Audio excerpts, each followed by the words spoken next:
श्री गणेशाय नमः. अवधूत चिंतन श्री गुरुदेव दत्त. श्री स्वामी समर्थ. जय जय रघुवीर समर्थ. स्वामी भक्तांनी वर दिलेल्या 2 पर्यायपैकी एका पर्यायाला स्पर्श करा आणि स्वामी तुम्हाला कोणता प्रवचन देत आहे ते जाणून घ्या. नमस्कार माझ्या स्वामी भक्तांनो. श्री स्वामी समर्थ. आजचा दिवस साधा दिवस समजू नका. आजचा हा संदेश तुमच्यापर्यंत पोचला आहे यामागेही एक सुंदर संकेत आहे असे श्रद्धेने मानून हा संदेश शांत मनाने ऐका. कारण आजचा दिवस तुमच्यासाठी आनंदाचा दिवस आहे. आज तुमच्या घरात, तुमच्या मनात, तुमच्या आयुष्यात साक्षात महादेवाच्या रूपाने स्वामी समर्थ आले आहेत अशी भावना मनात ठेवा. आणि या स्वामी स्वतः तुम्हाला एक अत्यंत महत्त्वाची गोष्ट सांगत आहे. तुमच्या हातात प्रयत्न आहे, पण प्रत्येक परिणाम तुमच्या हातात नाही. म्हणून प्रयत्न करत राहा आणि परिणाम माझ्यावर सोपवायला शिक. भक्तांनो, आयुष्यातील सर्वात मोठी चिंता कशाची असते?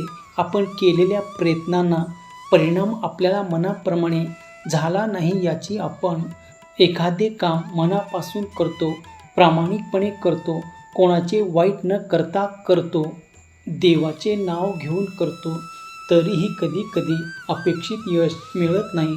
तेव्हा मनात प्रश्न निर्माण होतो, स्वामी मी काय चूक केलं? मी इतके प्रयत्न केलं, मग माझ्या वाट्याला अपयश का आले? माझ्यासोबतच असे का होते? आणि त्या क्षणी स्वामी तुमच्या कानात एकच गोष्ट सांगतात, बाळा तू तुझ्या कर्माची काळजी घे, परिणामाची चिंता माझ्यावर सोपव. कारण माणसाच्या हातात फक्त प्रयत्न असतात. परिस्थिती पूर्णपणे आपल्या हातात नसते. इतर माणसाचे निर्णय आपल्या हातात नसतात. वेळ आपल्या हातात नसते. संधी कधी मिळेल हे आपल्या हातात नसते. कोण आपल्याला साथ देईल आणि कोण मध्ये सोडून जाईल हेही आपल्या हातात नसते. पण आपण कोणत्या मनाने कर्म करतो, किती प्रामाणिकपणे करतो, संकट आलं तरी किती धैर्याने उभे राहतो हे मात्र आपल्या हातात असते. म्हणून स्वामी म्हणतात, परिणामासाठी स्वतःला दोष देऊ नका. तुझ्या हाताचे होते ते तू प्रामाणिकपणे केलास का एवढं स्वतःला विचार. ज्याच्या मनात देवाची आठवण आहे आणि ज्याच्या कर्मात प्रामाणिकपणा आहे त्याला जीवनातील प्रत्येक अनुभवातून काहीतरी शिकवता येते. त्यांच्यासाठी यश हे शिक्षक असते आणि अपेक्षा ही शिक्षक असते. सुख शिकवते आणि दुःख हे शिकवतो. एखादा व्यक्ती आपल्याला प्रेम देतं ते आपल्याला माणुसकी शिकवते. एखादा व्यक्ती आपल्याला दुखवतो तो आपल्याला स्वतःची किंमत आणि सीमारेषा शिकवतो. एखादी संधी मिळते ते आपल्याला कर्तृत्व दाखवण्याची संधी देते.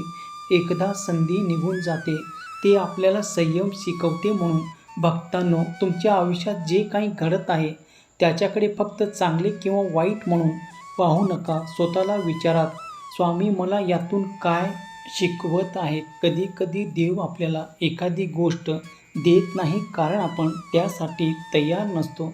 कधी कधी देव एखादी व्यक्ती आपल्या आयुष्यातून दूर करतो कारण तिच्यासोबत राहून आपण स्वतःला हरवत असतो.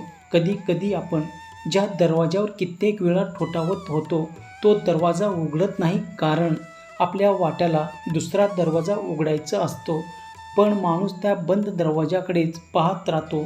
तो म्हणतो, हेच मला हवे, हेच मिळाले पाहिजे होते, हे का मिळालं नाही? स्वामी म्हणतात, बाळा जे बंद झाले त्यावर रडू नकोस. कदाचित मी तुझ्यासाठी दुसरे दार उघडत आहे. तुम्हाला आज एक गोष्ट मनापासून समजून घ्यायचं आहे.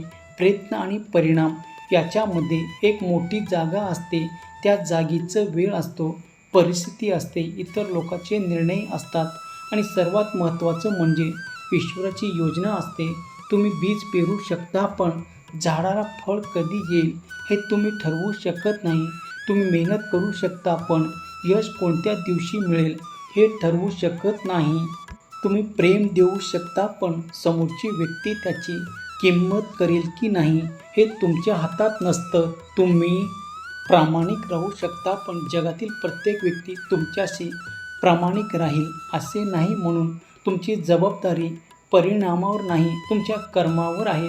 आजपासून स्वतःला एक वचन द्या, मी माझे कर्म प्रामाणिकपणे करेल. मी माझे प्रयत्न कमी करणार नाही आणि परिणाम माझ्या मनाप्रमाणे झालं नाही तर मी स्वतःला दोष देणार नाही.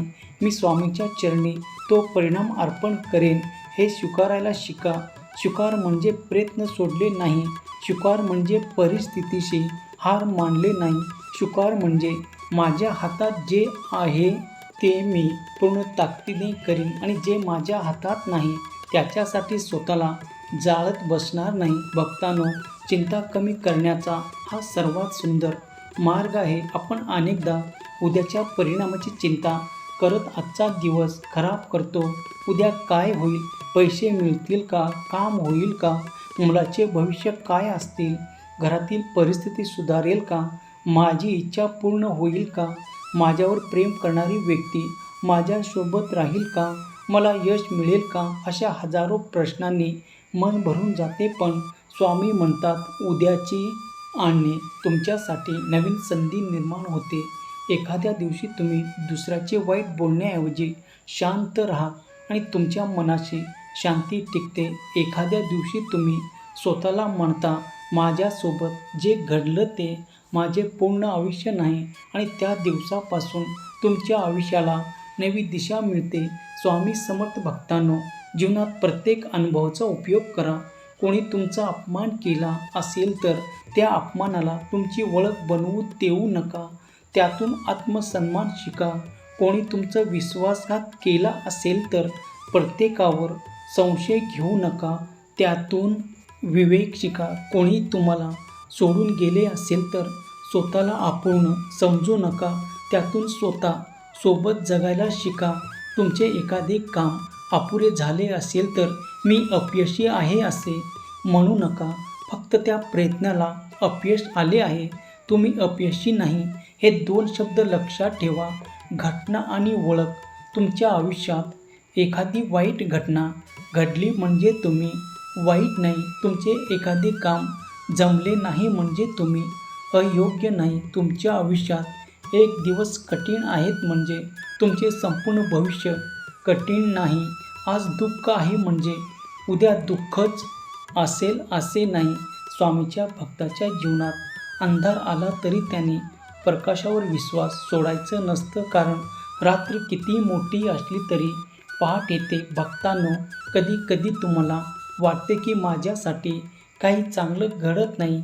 पण मागे वळून पाहिल्यावर कळतं की ज्या गोष्टी त्यावेळी दुःख वाटल्या त्या गोष्टी आपल्याला मजबूत बनवले. ज्यांनी तुम्हाला नकार दिला त्याच नकारामुळे तुमची दुसरी वाट निवडली. ज्या कामात अपयश आले त्या अनुभवामुळे तुम्ही पुढच्या वेळी अधिक शहाणपणाने काम केले. ज्यांनी तुमच्यावर अन्याय केला त्याचा अनुभवामुळे तुम्हाला न्यायाची किंमत कळाली. ज्या काळात तुम्ही एकटे होता त्याच काळात तुम्हाला स्वतःची ताकद कळाली. म्हणून आज स्वामी म्हणतात, तुझ्या भूतकाळावर राग करू नको. त्यांनी तुला शिकवले आहे. भूतकाळ बदलता येत नाही पण भूतकाळाचा अर्थ बदलता येतो. कालची जखमच शिकवण बनवू शकते. कालचा पराभव आजचा अनुभव बनवू शकतो. कालचे अश्रू आजची ताकद बनवू शकतात. फक्त एक गोष्ट आवश्यक आहे, देवावरील विश्वास आणि स्वतःवरील विश्वास. तुमच्या मनात स्वामीचे नाव असले आणि तुमच्या कर्मात प्रामाणिकपणा असेल तर तुम्ही कधीच पूर्णपणे हारत नाही. श्री स्वामी समर्थ. धन्यवाद.